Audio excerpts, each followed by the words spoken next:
শুভ সকাল বন্ধুরা। তো সকাল সকাল দেখুন আমি ভাতটা বসিয়ে দিয়েছি। তো ভাতটা আমার এখনও ফোটেনি। ভাতের মধ্যে আমি একটু শিম আর আলু সিদ্ধ দেব। আর চলুন দেখি বাজার থেকে কি এসছে দেখি। এই যে দেখুন বাজার থেকে এই যে মাংস এসছে, মুরগির মাংস আছে। আর এখানে কি মাছ রয়েছে দেখি।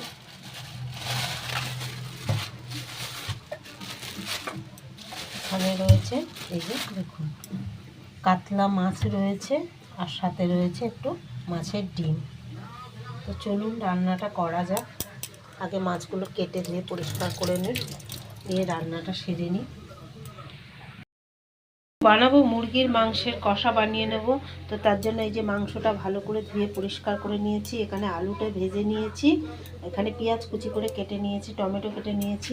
আর এই যে ফোড়নের জন্য গোটা গরম মশলা, শুকনো লঙ্কা, তেজপাতা। তেলটা আমার গরম হয়ে গেছে, ফোড়নটা দিয়ে দেবো।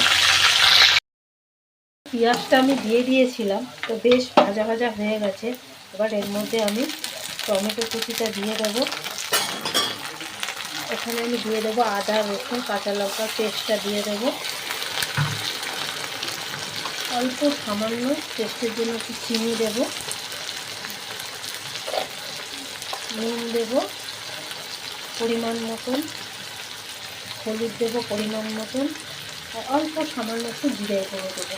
দিয়ে আমি মশলাটাকে ভালো করে সুন্দর করে কষিয়ে নেবো। মশলাটা সুন্দর করে কষানো হয়ে গেছে, মশলার থেকে আমার তেল ছেড়ে দিয়েছে। এবার আমি মাংসটা আর আলুটা দিয়ে দেব। দিয়ে আমি কিন্তু এবার ঢাকা দিয়ে করবো। এর মধ্যে আমি একটুও জল দেবো না, যেহেতু আমার মাংসটা কষা হবে। তো আমি এবার এটাকে ঢাকা দিয়ে করবো। এখানে দেখুন আমার কাতলা মাছের ঝোলটাও কিন্তু হয়ে গেছে। মাংসটা হলে হয়ে যাবে।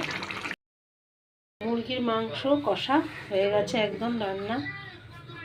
তো দেখুন দেখতেও কত সুন্দর হয়েছে। তো চলুন খাওয়া দাওয়া করে দেখি কেমন হয়েছে। দুপুরের খাওয়া দাওয়া নিয়ে চলে এসেছি। রান্না করেছি চলুন একটু আপনাদের সাথেও শেয়ার করি। এই যে ভাত রয়েছে, ভাতের সাথে একটু গোল গোল করে একটু পেঁয়াজ কেটে নিয়েছি দেখুন।